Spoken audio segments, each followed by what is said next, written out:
Magandang umaga sa ating lahat. Welcome to our 365 daily devotion. No? So ngayon na patuloy natin pag-aaralan ng ating series at ang paksa natin ay patungkol kay Gideon.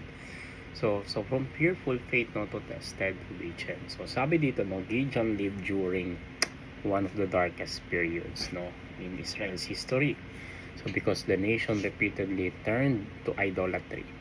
So God allowed the Midianites to oppress them for 7 years.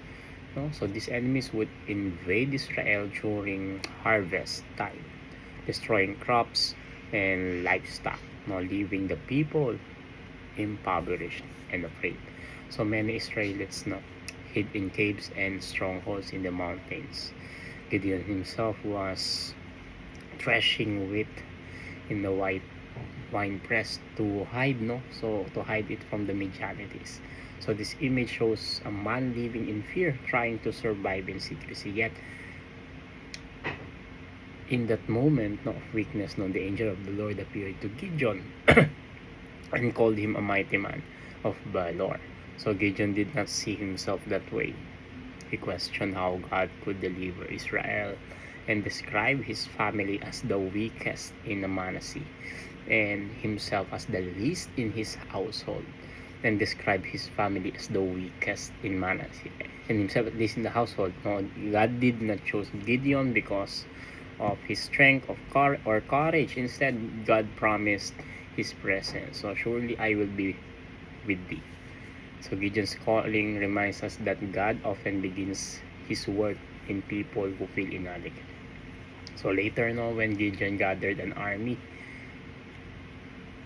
of 32,000 men to fight Midian, God intentionally reduced the number to only 300 soldiers. So the reason was clear: Israel might boast and claim the victory came from their own strength. So through the simple strategy involving trumpets, torches, and jars, God caused confusion among the Midianite army. So katulad na sinasabi sa Judges chapter 6 verse 12 to 16, and the angel of the Lord appeared unto him and said unto him, the Lord is with thee, thou mighty man of valor. And Gideon said to him, unto him, O my Lord, if the Lord be with us, why then all this be befallen us? And the Lord looked upon him and said, Go in this thy might, and thou shalt save Israel from the hand of Midianites. Have not I sent thee? And he said unto him, O my Lord, wherewith shall I save Israel? And the Lord said unto him, Surely I will there with thee, and thou shalt smite the Midianites as one man.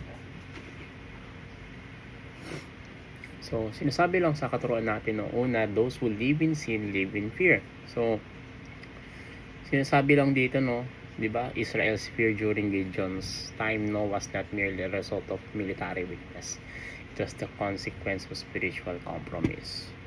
Sabi sa Judges chapter 6 verse 1, Israel did evil in the sight of the Lord, and because of this sin, God allowed the Midianites to oppress them. Sin always creates vulnerability. So when a nation or a believer turns away from God, fear begins to replace confidence because the protection of obedience has been abandoned. So examine your heart, ask God to reveal any hidden disobedience that may robbing you peace and confidence. Second is, those who are weak are strong in the Lord. So God reinforced this lesson by reducing Gideon's army to 32,000, from 32,000 to only 300. Diba? Isipin mo, laki ng binawas nun. Pero God explained the reason. If Israel won with large army, they might claim the victory for themselves. By shrinking the army, God ensured that the victory would recognize as divine intervention. So stop allowing your limitations to become excuses for disobedience. Offer your weakness to God and allow Him to demonstrate His power through your life. And lastly, those who are afraid are empowered by the Spirit. So Gideon's faith did not appear instantly. He struggled with fear and uncertainty, even asking God for confirmation. So through signs like the fleece test, instead of rejecting Gideon, God patiently strengthened him. So bring your hearts fear, or bring your fears honestly before the Lord. Instead of allowing fear to paralyze you, allow the Holy Spirit to transform that fear into faith-filled obedience.